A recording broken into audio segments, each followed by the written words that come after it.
patients if they were to see them, if you were to see them in your clinic or in sort of primary care. So just in terms of the objectives, just so we know what how the talk is going to be focused around. So there'll be just a general classification into weight loss in general, and you'll see from there that the main bulk of this talk will be catered towards the unintentional weight loss, which is mostly why people then are either referred to secondary care or why they may come into primary care as a complaint. And then we'll talk through sort of all the causes in addition, apart from obviously cancer, hopefully, which will show you how diverse it can be, how we sort of investigate these patients in the elderly population, how we manage them, and then with a summary at the end. So I think the whole thing shouldn't be more than sort of 25 to 30 minutes max, and that'll give us enough time at the end for you guys to obviously gauge your thoughts, your opinions even, and any questions that you may have. So I know we're all health professionals here, so not sounding patronizing in any way, but in terms of weight loss, it's a decrease in your overall weight from whether it's your muscle, water, or fat losses. And one of the most fundamental things, I think, when anyone presents with weight loss is to determine whether it's intentional versus unintentional. Now, a lot of people, if they present to you with weight loss as a primary complaint, then yes, it's going to be unlikely to be the unintentional side, because why would they then come into it as a complaint if they are intentionally trying to lose weight through exercise or dieting?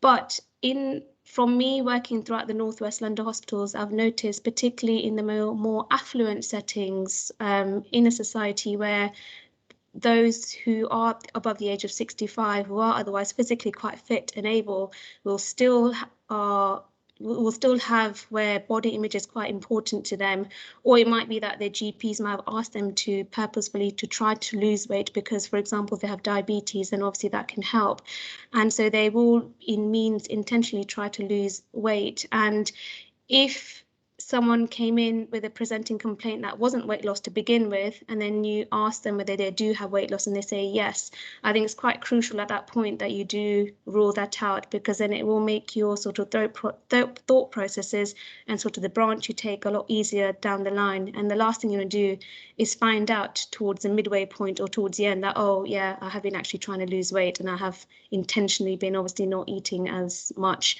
or I've been exercising regimentally to try and obviously lose weight. So first thing, when anyone comes in, I think try and work out whether it's intentional or unintentional. And most cases, it always tends to be the unintentional branch. And that's obviously going to be the main focus of our talk. So how do we define unintentional weight loss, and when does it become clinically significant? So it's interesting. I was actually trying to do a literature review. I always find this useful because not only will it obviously help you guys, but I always find it for me, it's a recap for me, obviously, in terms of my own clinical practice. But it's interesting that a lot of research actually has gone into looking at weight loss in the elderly, in the absence of obviously sort of not being cancer. A lot of the studies that have been done have been observational studies, and I think there's one paper that was done in 2011 by the BMJ where they sort of populated all these observational studies together and sort of gave an approach to how we should sort of define and manage these patients. So the universally accepted sort of definition by these observational studies is that a weight loss of at least 5% of a patient's usual body weight that occurs within the preceding 6 to 12 months is classified as a clinically significant unintentional weight loss that really should be then investigated or sort of looked upon. And I think the important thing here is that the weight loss should be presented as a percentage as to the amount of weight that they've lost. And I'll give you an example. So if there's a 90 kilogram patient who has lost about 2 to 3 kilos, that clinically may not be as significant as to someone who may weigh 50 kilos who has then lost the same amount as well. So their percentage, obviously, whoever weighs the 50 kilos will be a lot higher and obviously be more significant. So it's very easy in clinical practice for us to to obviously gauge with the amount that patient says that they've lost. But I think it's quite important that we do try and classify as a percentage, and obviously for it to be in proportion to what their basal sort of weight is. And I mean, although it's a universally accepted classification there, really, if a patient comes to you and they're genuinely worried that, look, they've not done anything in their routine that's changed, and they're finding that their clothes are too loose to fit, and they're just simply weighing a lot less than they used to, then I guess, you know, I think we should still take that as an important symptom and still pursue it, even if they may not fit within that sort of category. Why is it clinically important? So age-related physiological changes actually do occur in the elderly, and we term it as an anorexia of aging. And this is when you have physiological body changes that take place naturally, where you get a reduction in your lean body mass, your bone mass, and your basal metabolic rate as well. And there's studies that also suggest that you also get a reduced sense of smell and taste as you age, and with altered gastric signals, which often then lead to you feeling a lot more fuller earlier on. And through that, you just have an indirect or reduced oral intake, and from that you then tend to lose weight.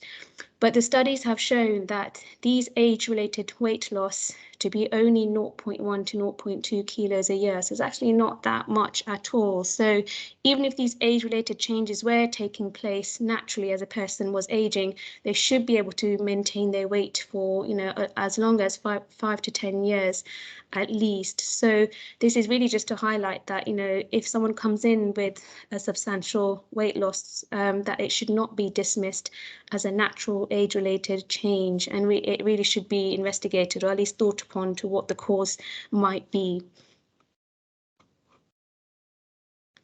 So in terms of epidemiology, so the prevalence in the older populations, this is above the age of 65, it accounts for about 15 to 20%. So at least up to 1/5 of the population do have present with weight loss. And this percentage is seen actually higher in the elderly community dwellings. So those who live in sheltered accommodations, for example, where it's high as 27%, and even more higher, so more than 50% actually in nursing homes.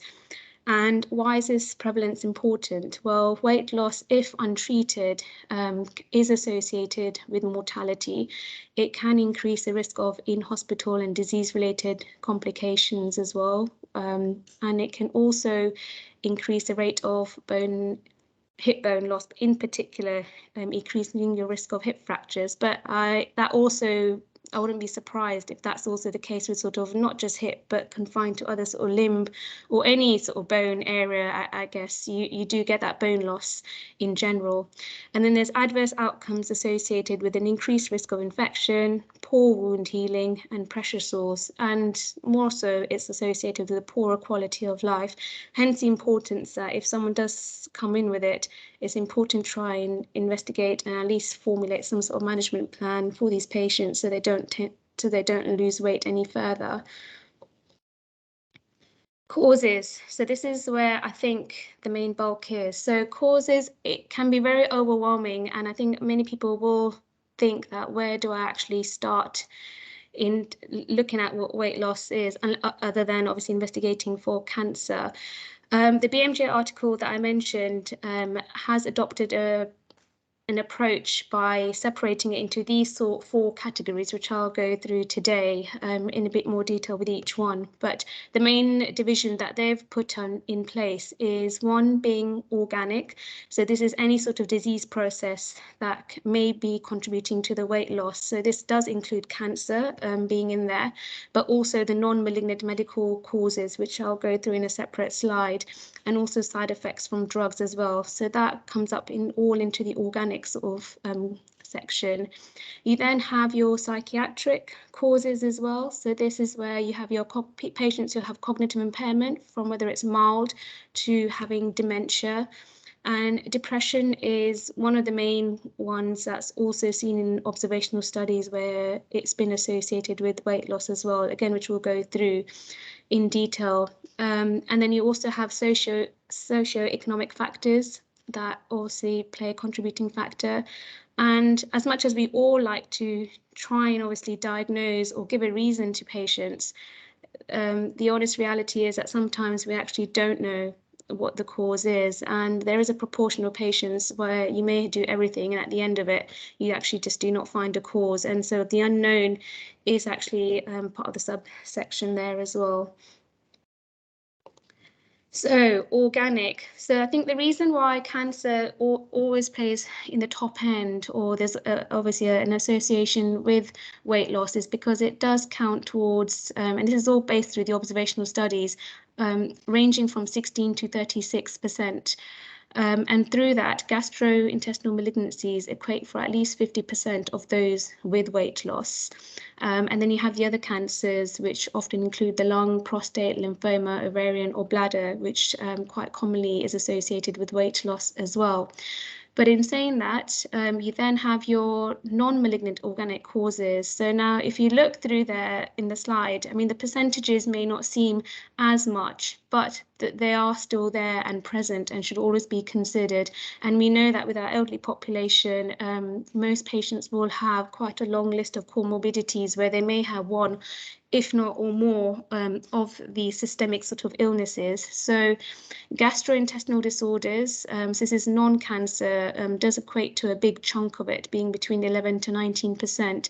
And then this would include swallowing disorders, dysphagia, peptic ulcer disease, gallstones, malabsorption such as celiacs, which although you see it more often in the young, we do see it in the elderly as well. You have your cardiac disease as well, particularly cardiac failure, because of the energy that these systemic diseases sort of use up. And it can lead to obviously weight loss through that means. So that counts to 2 to 9%. You then have your COPD and your other respiratory diseases such as fibrosis, bronchiectasis, that counts up to 6%. With endocrine disease, the most common one that we often see is hyperthyroidism. Now, mostly in the elderly, when you do thyroid function test, it's usually hypo that you tend to see. But there has been cases where if they have presented with weight loss and we've not seen any other cause, and you have then checked their thyroid function test, where they then have shown that they have got hypothyroidism. So definitely something that should be in your differential list. And then we've got neurological disorders, which count for 2 to 7%, and this would include sort of strokes and Parkinson's disease being the two most common ones. And then you have your renal failure, which counts towards 4%. But I think for renal failure to have a true effect, it's usually when it reaches the end stage. So if someone has got sort of mild CKD or CKD stage 2 to 3, I don't think it's associated with weight loss per se, but towards the end it can do.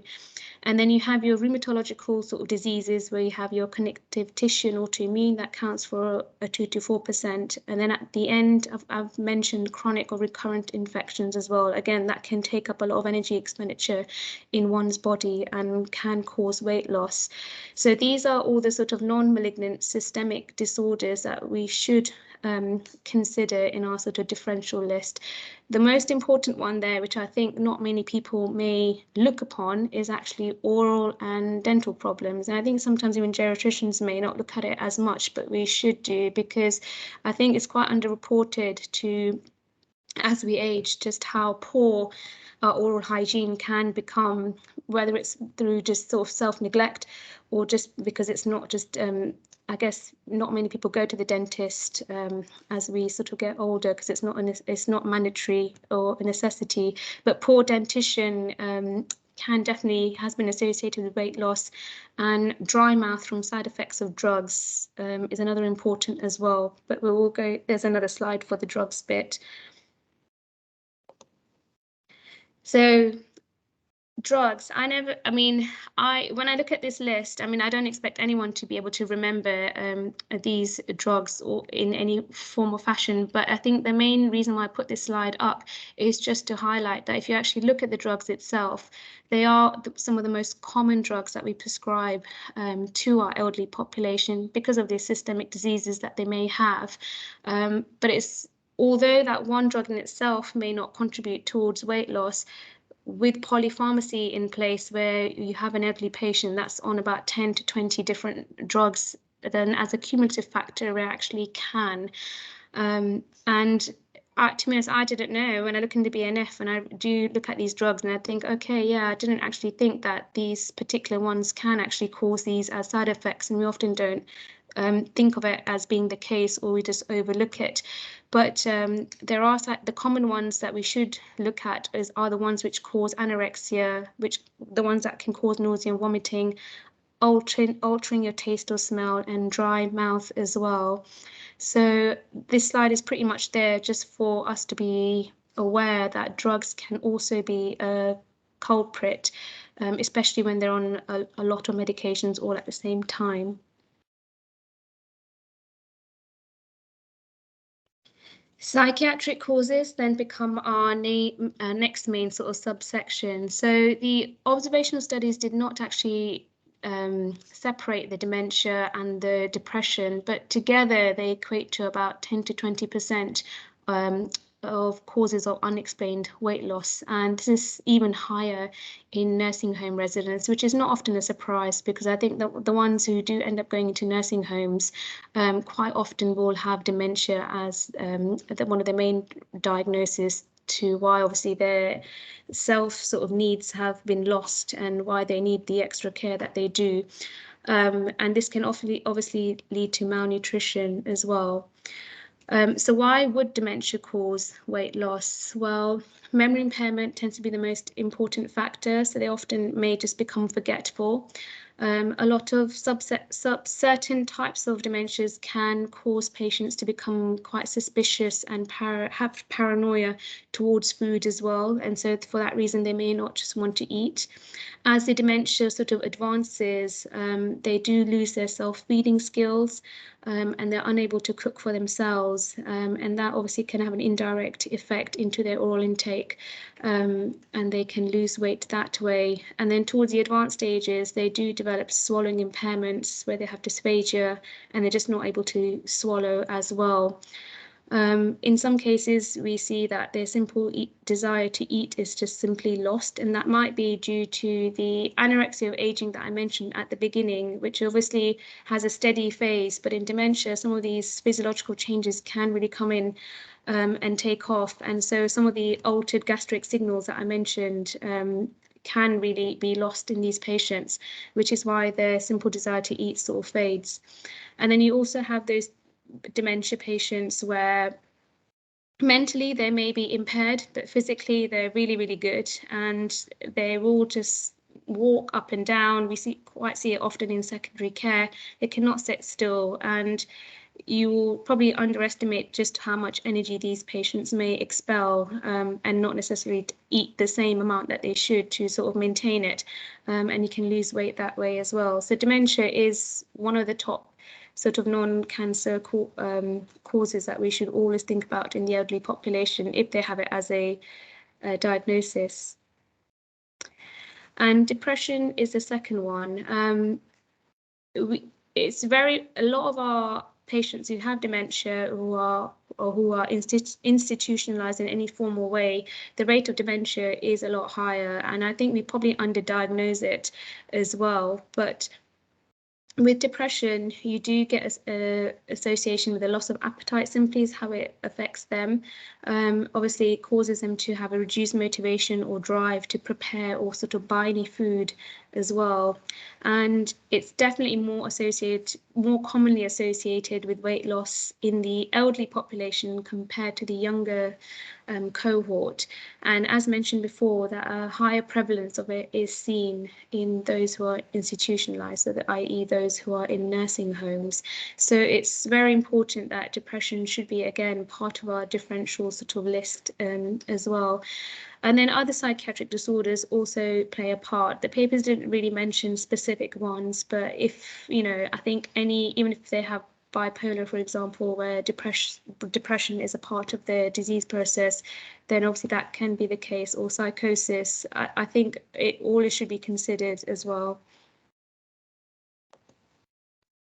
And then we have the socio-economic factors. So poverty and social isolation actually do exist in the elderly. There are people who are fortunate that they have a very good family, a very good support network, but some, they may have lost their loved one, they're then living alone, and it can have a big impact on their sort of, quality of life or just their life in general. So, and they can, through that, have inadequate food intake. So sometimes physical and cognitive impairment themselves may prevent people from then be able to shop for themselves. So they would have then reduced availability of foods that they would normally eat. And, if the ability to self-cook is lost, whether that's through dementia or they just simply cannot do it for whatever physical reasons as well, then they may be reliant on family members and carers, but they may visit at erratic times or at times when the patient may not necessarily be hungry either. So all in all, they may not then get the right amount of food that they need to maintain their weight. And all these factors can obviously contribute and play a part as well. So a social history, I think with the patient is very important. And then I've got the unknown. So from these observational studies, actually, 16 to 28%, where they have been extensively investigated from a period of 6 to 3 years, and they've done everything. At the end of it, everything comes back normal, and there's just no cause found. And it is quite similar to the cancer figures, actually, as well, 16 to 28%, so quite high. And why is that the case? I think one of the theories that some geriatricians did come towards is that our LD population often do have multiple comorbidities rather than one sort of serious illness, and they often are on multiple drugs as well. And obviously with their social factors all sort of coming into play, they may have a cumulative effect, and possibly that may be a reason to then why they lose weight. But that would only be a theory for those who actually do have those, comorbidities and them being on multiple drugs. But there are also still some people where they may not have as many, where that theory may not be feasible, and you just don't know. But it just shows obviously how medicine can sometimes be that we sometimes may not always get the answer. But the important thing is that these studies have followed these particular patients up, and they have shown that they tend to have a better prognosis overall compared to those who have then a diagnosis of cancer. So that's one positive thing out of it, even if you don't find a cause. So with all those causes put into play, I mean, how do people remember them? Several geriatricians have devised their own ways into trying to remember the common causes, and these were the two that I found, which I just thought I'd share. I mean, I've never personally been a mnemonics person myself, but some people may find it useful and a bit more easier to sort of remember, or for you to just have certain risks or factors in your head when you're looking at patients with weight loss. So the 9Ds or weight loss in elderly, I think, seems to be the most popular one. And I think they put down a 10th one as well as the unknown, I don't know, in there as well. And then there's also meals on wheels as well, which is there as well. I mean, I think everyone will probably adopt their own pathway. I think for me, having more of a structured, looking through the organic, psychiatric, the socio-economic, and then is probably for me a better structure, because then I can just, subhead and think of reasons with each one and try and go through that when I'm reviewing patients. Okay, investigating weight loss in the elderly. So unfortunately, there actually isn't any official clinical guidance or standardized system for investigating this common and complex system. And I think this is one of the reasons why the responses do range from doing nothing to then extensively blindly testing, with the fear of it being cancer. But if there's one thing that it has been agreed upon, is that the evaluation of these patients should come down to three main things: a detailed history, a very good extensive clinical examination, and then a bunch of baseline investigations, which we'll now go through. So with the history, it's important that you start off by establishing the certain amount of weight loss, the exact sort of weight loss that they've lost over a specified time. So the ones where they have a high percentage of weight loss, obviously would be more of a concern compared to those where they may not have lost as much. And then you would obviously go into their medical history, which will then help you look towards some of the non-organic causes, sorry, not non-malignant causes, sorry, of weight loss, where you'll be able to sort of get those factors in. Drug history, so you could be able to determine whether there's any polypharmacy present or not. Social history, smoking, we know it's a risk factor for cancer and sort of other organic diseases, such as particularly on the respiratory side, whether it's COPD. So very important to elicit that.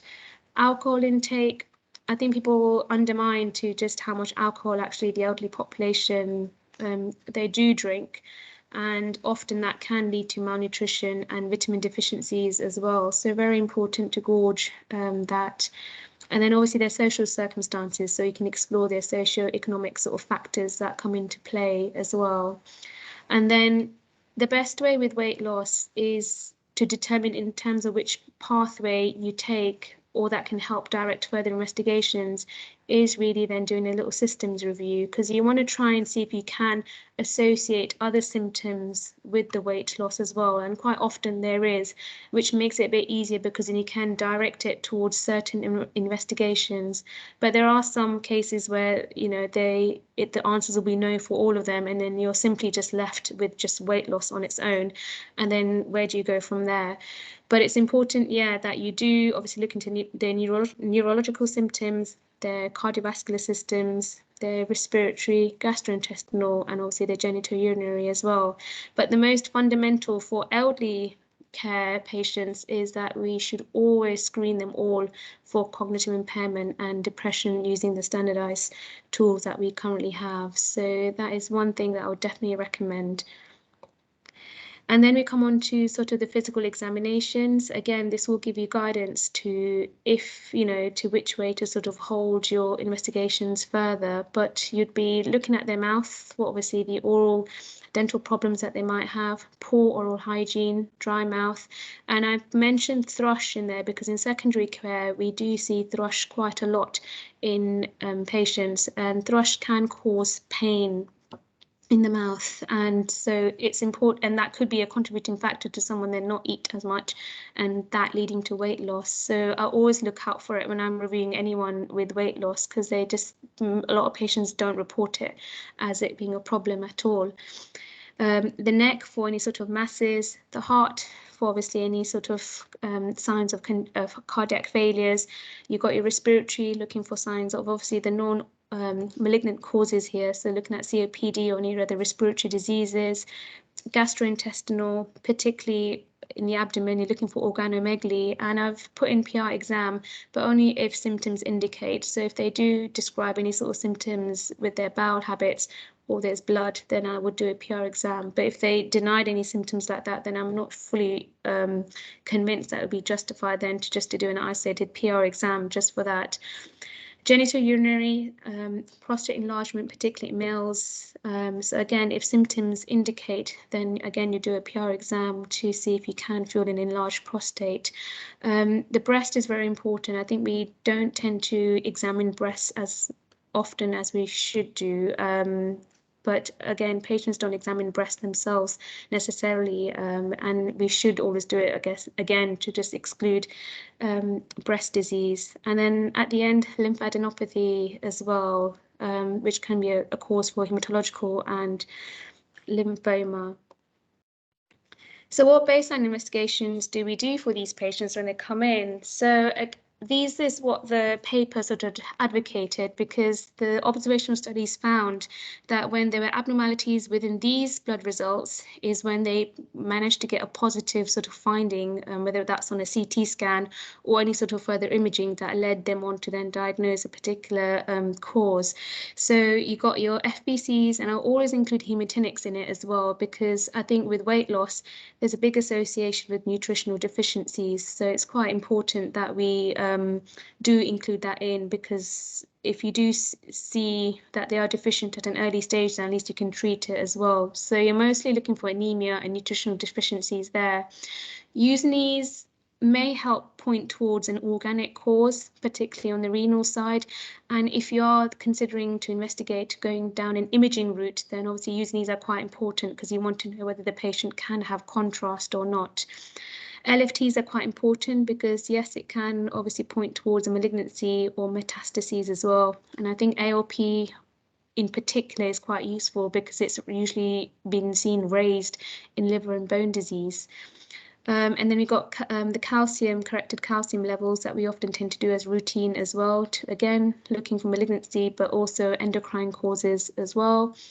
And albumin's a very good blood test. I think one of the most ones which has shown positive findings. So it's a good indicator for obviously how nutritionally adequate someone is, and also for malignancy as well.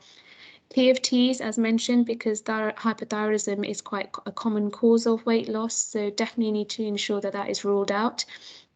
And then you have your CRP and ESR, which is often raised in cancer as well, and in sort of organic disease, whether it's then infection or some sort of an autoimmune process. So again, an important test to do.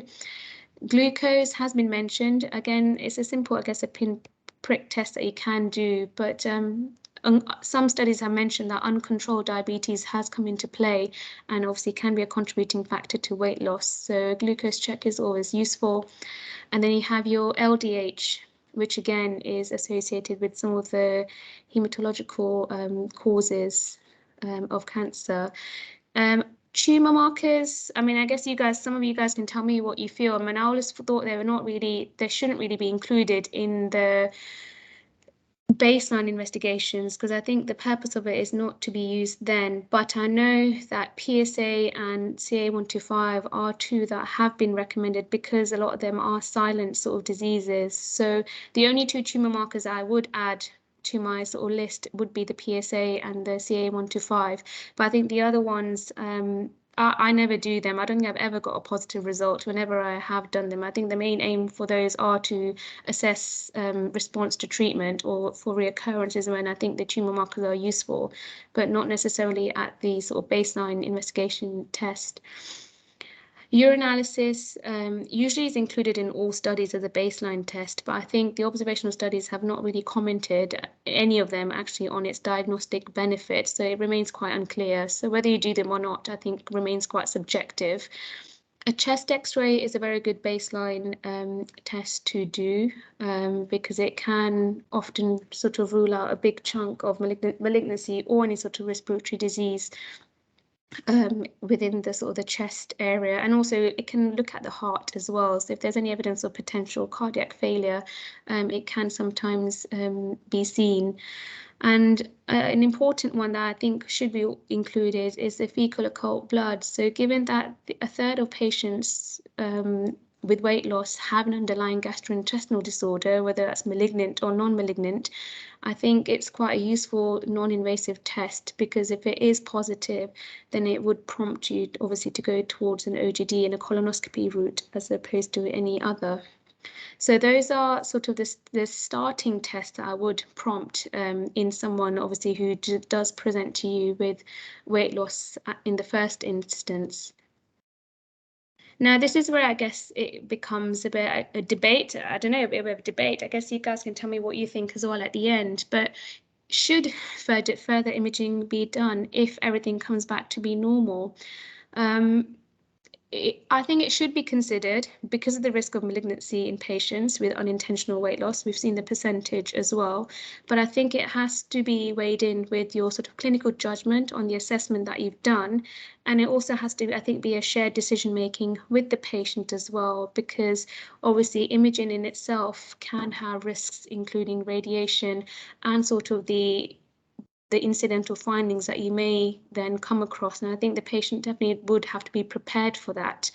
But the two most important imaging, I think that's always considered, is one, an ultrasound. So several studies actually have used ultrasound as a part of their initial evaluation. And the reason for that is because it doesn't involve radiation. It's not really that invasive. It's just a bit of jelly that goes on, and it's quite easy to do. Unfortunately, the papers never commented on the usefulness on the ultrasound, or even on the positive sort of that it did find. They only noted that 27% with underlying cancer had hepatomegaly on examination.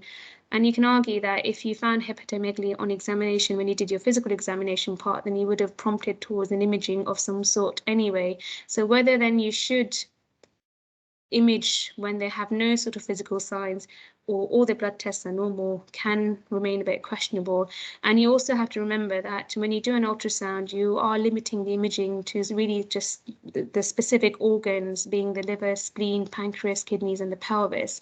And knowing that the gastrointestinal tract does account for a big chunk of cause within the weight loss. Remember, the ultrasound will not comment on that, so that will be an area where you would not get any answers for. So should it be included or not? I guess we'll see what people think. There's no right or wrong, and there's no guidance either to whether you do or not. So that's the ultrasound. The second most common imaging is CT scanning. So the NICE guidance actually has that if there's weight loss with associated symptoms, then it should prompt obviously CT scanning, and it obviously depends on the symptoms as part of the cancer referral guidelines. And I've seen there's a whole list of symptoms with weight loss has been mentioned within it, but then it always has an associated symptom that's directed with it to then prompt you for a CT scan. But if a patient has no associated symptoms and all their blood tests are normal, then should we CT scan these people? Well, the evidence, the observational studies suggest that actually there is no evidence that blind CT scanning is helpful in investigating such patients. And they've commented that it actually can be a disadvantage because of the high cost that it leads to with a very low yield, and obviously the likelihood of finding the incidentalomas as well. In saying that, though, I think with the climate that we do live in, I know for a fact that in secondary care, for example, the chances of you now getting a CT scan is far more easier, where you order it, you get it within a day or two, compared to, let's say, a chest x-ray, which sometimes can take 5 days to come by. And I think individual experiences by clinicians, and with the lack of sort of research out there on weight loss, I think it has led to a lot of clinicians in considering CT scanning as sort of a means of further investigation, even if everything comes back normal, as a part of reassurance. And I did a little mini survey within my cohort of colleagues at Northwick Park into what they actually do, and it was interesting that there was a bit of a divide in what they thought. There were some who opted that if everything is normal, then they actually would not CT scan them. But there are some who have given me examples of cases that they've sort of seen or had where, you know, they have done a CT scan on someone where everything was normal, and then they have picked up cancer. And I think everyone will always remember that one patient compared to maybe all the other 10 that they may have scanned where things were negative. So I think this part remains very, very subjective. And I think if we were to ask people, they'll all have their different approaches.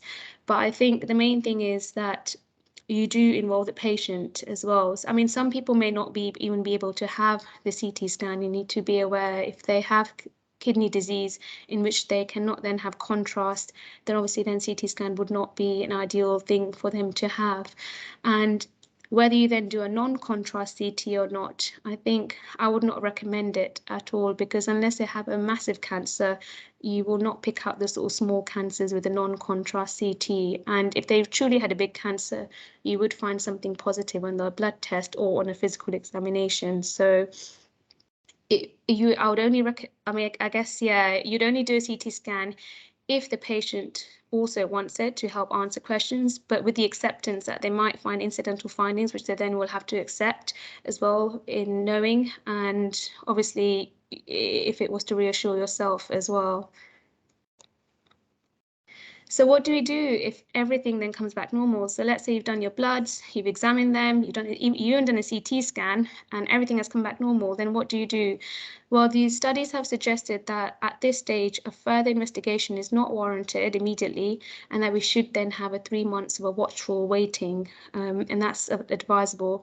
And then at this stage, obviously, you don't want to leave the weight loss untreated in any way. So you would, at this stage, or if not earlier, refer them on to a dietitian anyway, because then they can obviously give advice on certain ways that they can obviously optimize their weight. And with the elderly population and with the prevalence of malnutrition being quite high, a daily vitamin often is quite considered as well to give.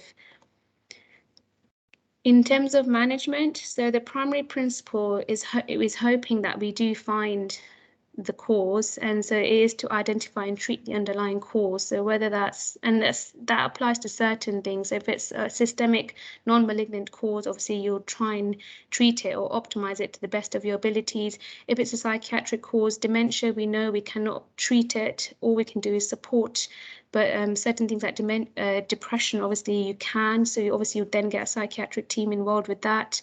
And if it's cancer, then obviously it would be through a cancer specialist where you would refer them on to. But yeah, treating the underlying cause is the main way you can obviously prevent any sort of significant further weight loss.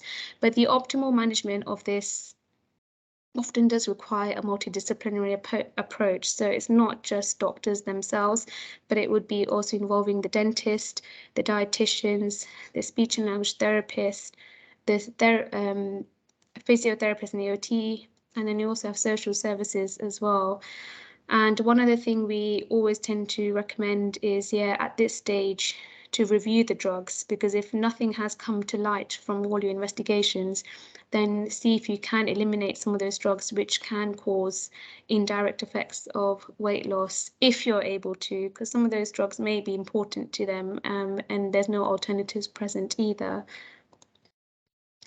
Interventions that you can take place. So these are the things that we can do. So these are patients, obviously, now that they are losing weight and we've not really come across to what the cause is, or they have dementia, or they have a cognitive impairment. But whatever the cause is, optimizing the food intake is the most important thing. And one way you can achieve that is by having more smaller meals and having them more often, allowing people to eat their favorite foods and snacks as well, so not having any limitations to at this stage to what they should be eating, and opting for sort of the higher calorific meals as well. For those who have dementia, particularly, I think optimizing their dietary texture is quite important, because some people may benefit from eating pureed diet as opposed to sort of whole foods, because it's more better in terms of their swallowing. Eating with company and assistance as well can often be a good way to optimize one's intake. And for those who cannot obviously cook for themselves, then obviously Meals on Wheels is a community support where you can get meals delivered to your doorstep, and that doesn't involve you cooking. I think you can you just put them in the microwave and then you can obviously eat it. Oral nutritional supplements. So this is where dietitians come into play. They're the ones who would be able to recommend, because there's so many different types that you can have. But high energy drinks definitely do help in these individuals to try and get their weight gain and optimize their weight. But the important thing is that it should be between meal times, not a way to sort of take away their meals or be a substitute for meals. So that's one of those. And then we got daily multivitamin tablets. So there's limited evidence that this leads to any improvement in weight loss, but it is recommended due to the high prevalence, obviously, of nutritional deficiencies that we often see in the elderly. So it's something that we do advocate as well. And then ensuring adequate oral health, which doctors would not be able to do, but ensuring that they do then see a dentist or an oral hygienist would be something that we also recommend at this stage. And then regular exercise or physiotherapy can stimulate appetite in some individuals, and also it prevents sarcopenia as well at the same time. So I think that brings the end of this talk. So I hope that has been useful, but the main summary points I just wanted you guys to hopefully see is that it's quite common in the elderly, and it is associated with mortality and morbidity. And in terms of the classification, or for it to be clinically relevant, it's been put down on paper as more than 5% of body weight in the last 6 to 12 months. But I think in general, I think it should be to what the patient feels. If they truly feel that they are losing weight, whatever it is, and it's a concern to them, I think it should always prompt a further management, a sort of further investigation. Causes can remain very, very diverse in the elderly, so it's not just cancer, but all the other ones that we mentioned. And I think drugs should definitely be reviewed due to the side effects associated, and can often, as a cumulative effect, cause weight loss as well. And I think the fundamental during the history taking is that, yeah, they all should be screened, assessed by a dietitian, and also screened by depression and cognitive impairment as well at a very early stage. And if everything in the end comes back normal, then a 3 month of watchful waiting is more preferable to then further blind testing, is what we'd say. And I think that comes to me at the end. So yes, any questions?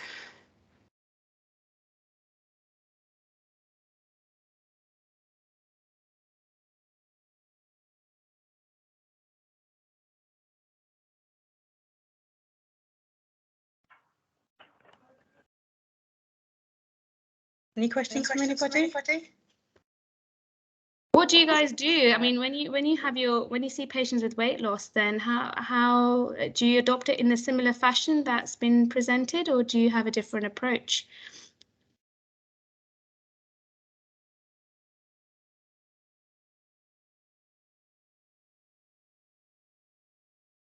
Yeah, who Vaishnavi put her hand up? Yep. Sorry. Yeah, so I think we do have a similar approach. You know, we try to kind of keep it systemic, but then it is that you do get to that point where you've done everything, and I guess it's having that, you know, discussion about whether you do a CT test or not. And it is kind of patient specific, to be fair, when we do it. But we're Northwick Park, and actually in one situation, we did refer to your team actually, because it seemed more appropriate to have, because it is a 2-week weight cancer service, and actually many of the causes are not cancer related. It seemed like this patient needed more holistic support, and it made sense to refer to the and so that, I think, from a patient perspective, that worked really well, because I think they felt they had, you know, better support and a kind of a little bit of a longer support than what we could afford to give them in the service.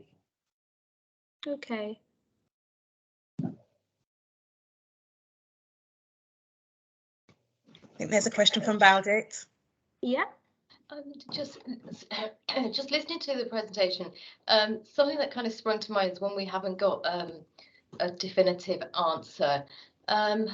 Things like just general, you know, so I know someone who had a bereavement, he was less mobile. I mean, it's just muscle wastage of not moving around, and you know, that hasn't really come up in your presentation, but it's really quite common, I suppose, in, you know, the 75 plus, and the big thing about frailty, and frailty being a diagnosis and weight loss being a big part of that. So through St Christopher's hospice care, and in Bromley there was a project on supporting the elderly above 85, how frailty, you know, plays a massive role in weight loss, and it's all linked to a lot of things you've talked about, is about your social your social life being reduced, isolation, and all of that sort of thing. So I think that obviously plays a big part of the unknown causes.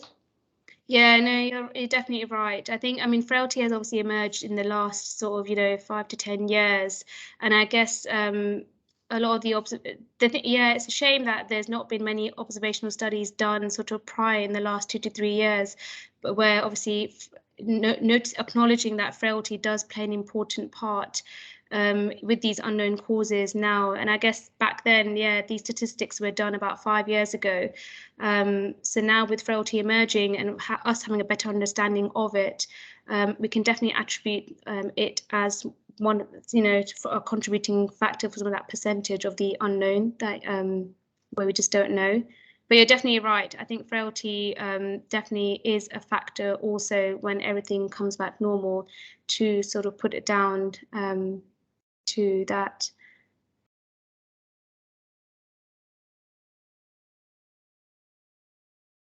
Great. Well, if there aren't any more questions, can I just say from all of us, a big thank you to Dr. Patel for your time this morning, and a really comprehensive overview of this subject area. Thanks again for coming along today. It's been really informative for me from a sort of non-clinical perspective, kind of understanding some of the specifics and intricacies of these this patient cohort, and lots of things that you need to be considering. So thank you very much. No worries. Thank you all. Thank you. I'm going to just ask Ekta, just before, sorry, we all pop off, just in case there are any kind of, as people kind of go away and digest the information they've received today, if there are any kind of questions that they may have retrospectively, are we able to share your contact details for them to ask these questions at all? Yeah, that's absolutely fine. I think you got my email address, so I'm happy to be emailed, and I can definitely answer any questions that they may have later on. Fab, thank you. And thanks again for your presentation. Really appreciate it. Thanks, Ekta. No worries. Thank you. Brilliant. So we're going to continue with the last little bit of our CNS Nurses Forum. So anybody who's not normally attending this is free to kind of move off the call if they so wish, or they can stay if they want to watch what we do for the Nurses Forum. But thank you all for coming along today, and we'll just carry on with our meeting. Brilliant. If you don't mind, I'm going to carry on with my holiday, and I'll catch Yes, up. you carry on with your holiday, Helen. Enjoy the Peak District. Bye, Helen. Bye-bye. Bye. Okay, so the next thing that we had, and I think I might just take one thing off the agenda because we're slowly running out of time, is around the SOP development. And I just kind of wanted to check in with Trust just to see where they are with the development of them. It's something that we've put in as part of our work for next financial year in terms of the RDC programme. We kind of wanted to ensure that each trust had something that they could obviously look to in terms of the processes of the RDC programme. So if, for example, someone was to move away, leave, or no longer work for the RDC, it was clear kind of in black and white in terms of what the processes are, and someone could easily understand what that would look like. So I just wanted to check in. I know some of you have been working on this really hard, just to see where you are with that. So if I start with St George's, Tracy.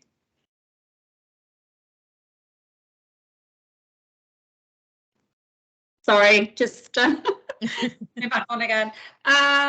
Okay, so we've got an SOP that we developed sort of in conjunction with Cancer Referral Office and sort of our cancer managers. We did that last year. Yeah. So basically it's just the process of how we receive our referrals, what we do with them, how we triage them, and then how the patient is then sort of put on their journey through the RDC. We've at St George's, we've actually they've changed on the computer system the way that we're actually processing patients coming through. So they still get booked in through Choose and Book by the sort of ERS by the GPs, but then internally we're having to do a slightly different process. So we do need to update our SOP to reflect that. So say for instance I left and somebody came to replace me, that they need to know what that process is.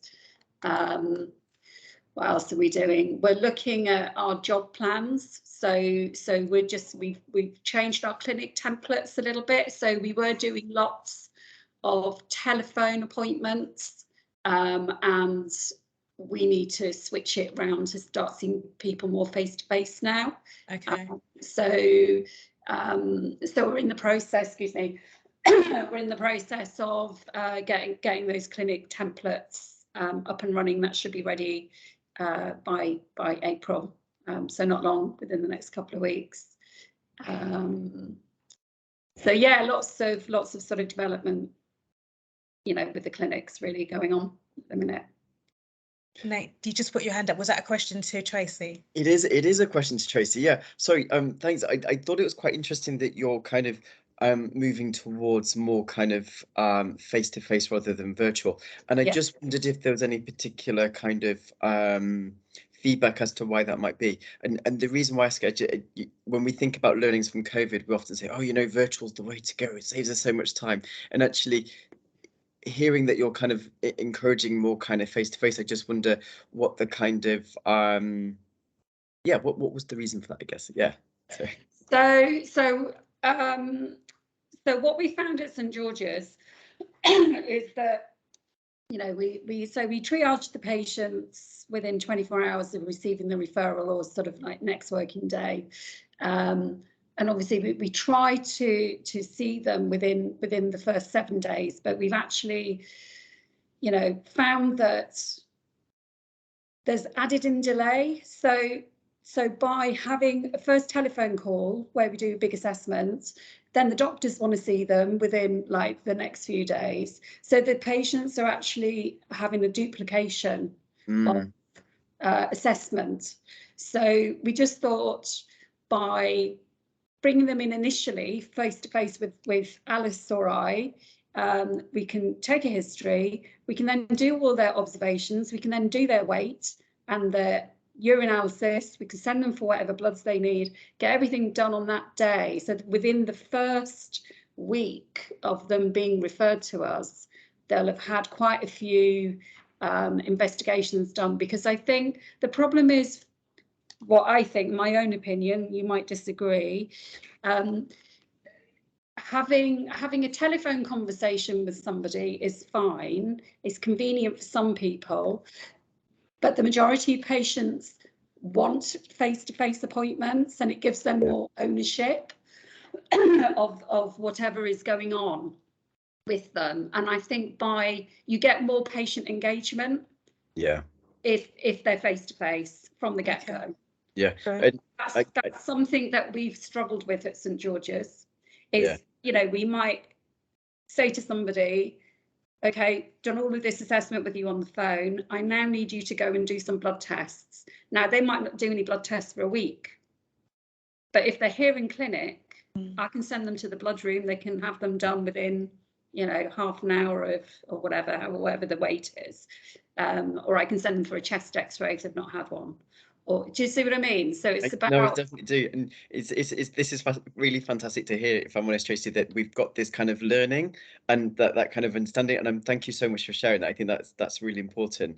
And you know, it might have to send you a sneaky email to kind of get a bit of a write-up of that, because I think it's really good to kind of document these changes and really help us understand and think. And I think the reason why I say this is as well because for a personal experience, I tore my ACL, and I had one of my appointments as a virtual, and I same as yourself, Tracy. As you was explaining to some of the patients, I wasn't a good patient. I was like, yeah, I think it's fine. No. Anyway, see, MRI scan turned out to see that it was torn, so I was like, oh, that wasn't fine then, was it?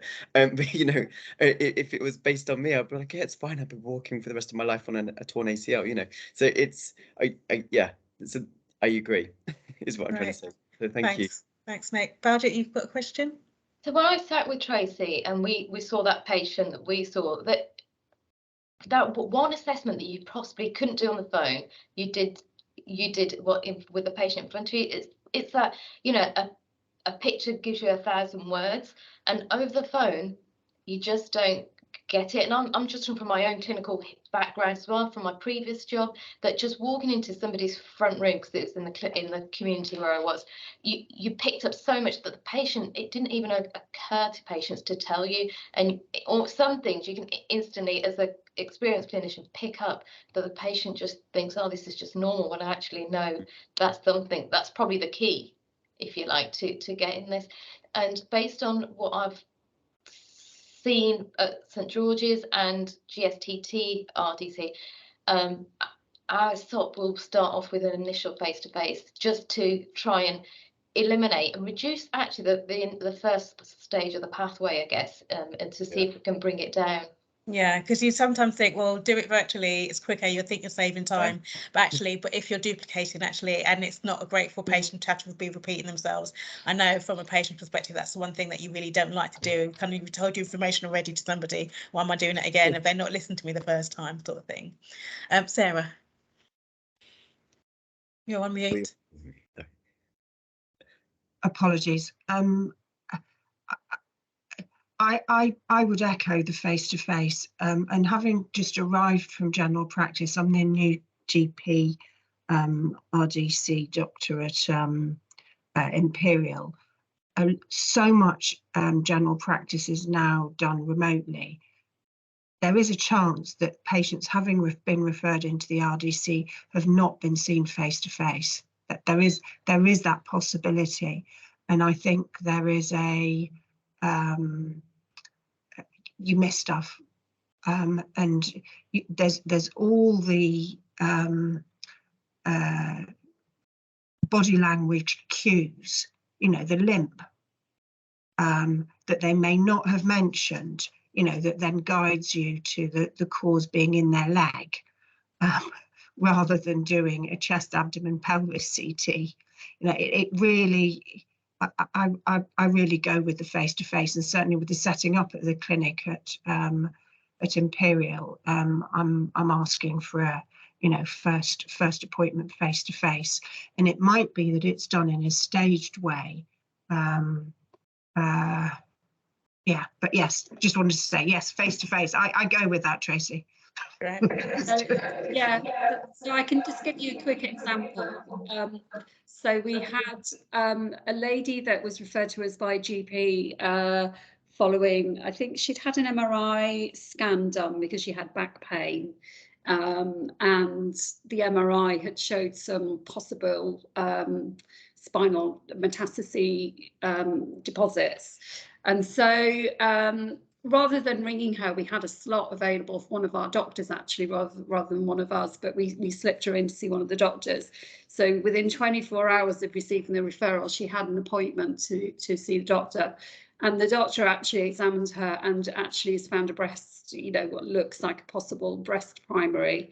Now, the lady herself had told our doctor that I mean, she dismissed it. She didn't think there was a lump or there was any problem, even though he thought it was fairly obvious. So if that had happened on the telephone, if Alice or I had called that patient, you know, and asked if she had any breast tenderness or breast lumps or anything like that, she probably would have said no. But the fact that we've picked that up from doing an initial face-to-face means that we've actually speeded her pathway up, so she's now been referred to the breast team, you know, so we've already reduced the sort of delay by a week. So, you know, I do think we need to do these appointments. The first one's face-to-face. Some of them fine to do telephone, but the majority, I think, face-to-face. Yeah, that's fantastic. So if we move on to Chel West then, in Claire, how's your SOP development, or have you developed your SOP already, and are you looking at kind of doing things slightly differently or changing approaches? So our SOP is a work in progress. Okay. I think we've started it. We've had some help from cancer managers and getting bits pulled together.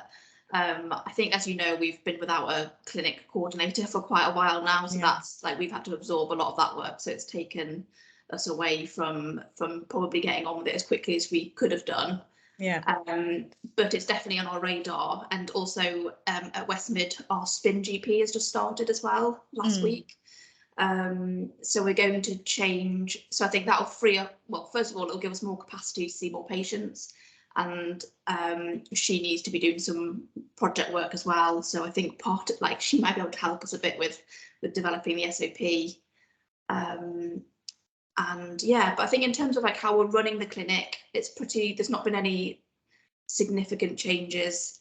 I think it would just be integrating our spin GP into the team and getting her set up with seeing patients independently. At the moment, she's very new to us, so she's sitting in with us and just learning the ropes. And so yeah. And are you mostly face to face in terms of your triage?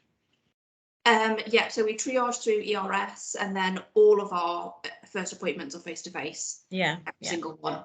Yeah. So we see face-to-face in clinic, and then most of our follow-ups are telephone. So only if we're breaking bad news do we bring the patient back to our clinic. Other than that, I'll call them with the results and we'll discharge them. Yeah, okay, brilliant. Great.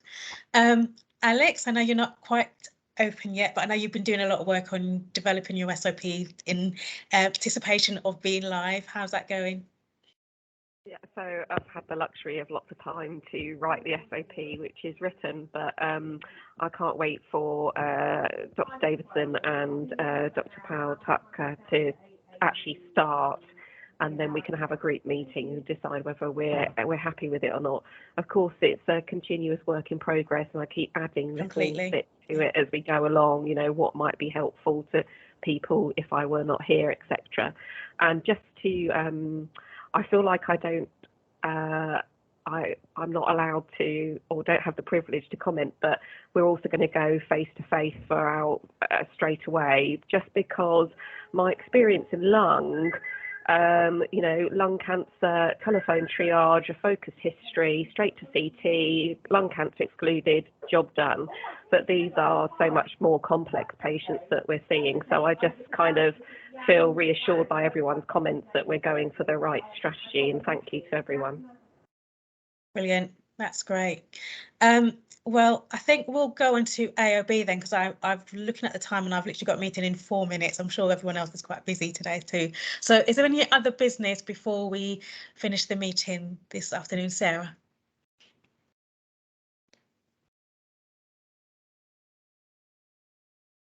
Can you get yourself off mute? Sorry, IT's doing my head in.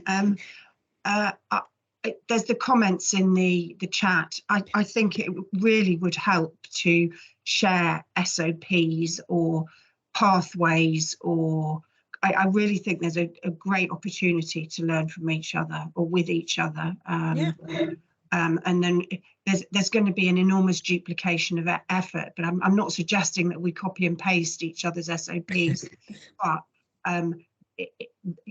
hopefully we'll end up with a I think I've seen George's, which is really helpful because it states exactly who does what, and then we're creating just a visual pathway with very few words in it. It's just boxes and lines attached to it. I think it's because we don't know what the lines are, but anyway. Yeah, I mean, if people are happy to share, I can, if you send them all to me, I can collate and I'll put that as an action for this meeting, and then I can disseminate, and I'll extend the offer to the other trusts who aren't in the meeting today, and we can kind of have a look at each other's and kind of see what that looks like. It's often quite useful, I think, to kind of think about things that maybe you've not thought about, or kind of how you articulate your processes, I suppose, in terms of what that looks like on the actual document. So yeah, I'm happy to do that. If you send them in to me, I can share them all with everybody. So Melissa, I was just saying, just to kind of for ease, just in case people want to kind of continuously share kind of iterations of their kind of SOPs, you can set up like an MS Teams document dump, as it were. Probably not the right phrase, but it's a place where you can put your documents in and have those comments and have those kind of live chats and things like that. I thought that might be quite good, because then it saves you having to like collect and disseminate, I suppose. So do you know how to do that, Nate? I do. Yeah. Give me like a few minutes to figure it out, and I can send a link to when we sort it out. Is that all right? Yeah, that sounds perfect. Cool. About it, you've got your hand up. Just the teaching session that we've just had, I know you said it's been recorded, Nate. How do we access it? Because something like that for the new A&P coming in, as part of their induction, she might look at catch up with the sessions in the future. So I can send out the link for that. I was recording it, so I can send that out the link. I think there's a bunch of links on YouTube as well that I've found. Right, so this is, you're absolutely right, Sarah. So we've got an RM Partners YouTube. And so actually, I really like your idea about it, is actually how do we then kind of probably put that as not just kind of our group that's kind of been able to access this, but maybe we can put it up on YouTube as well. And what we'll do is we'll make it private, just so that it's just kind of by invite only that kind of get to access this. So really good idea. I like that. Thank you. Yeah, I will make sure that happens as well. The whole induction on RDC in a week, it'd be amazing for the new staff. Yeah, Yes. I think that's something we'll definitely look to be doing next year. Yeah, completely. Definitely. And we can share with the spin GPs too, right? Pardon? We can share it with the spin GPs too, right? Yes, absolutely. Oh, everybody. I think we're all learning from each other. We've got lots to learn. Yes, definitely. Brilliant. Thank you. Is that a legacy hand, Baldi, or is there? Yeah. Sorry. Okay. Well, brilliant. Thank you so much for your time today. I think this has been a really useful event with the education talk as well. So if there is any areas that you think would be useful to have as an education event down the line, please let me know, and we will try and do our best to source someone to present on the subject area. But thank you again for your time, and have a lovely weekend in the sunshine, and I will speak to you all soon. Bye. Thank you. Bye. Bye. Thank you. Everyone. Thank you, everyone.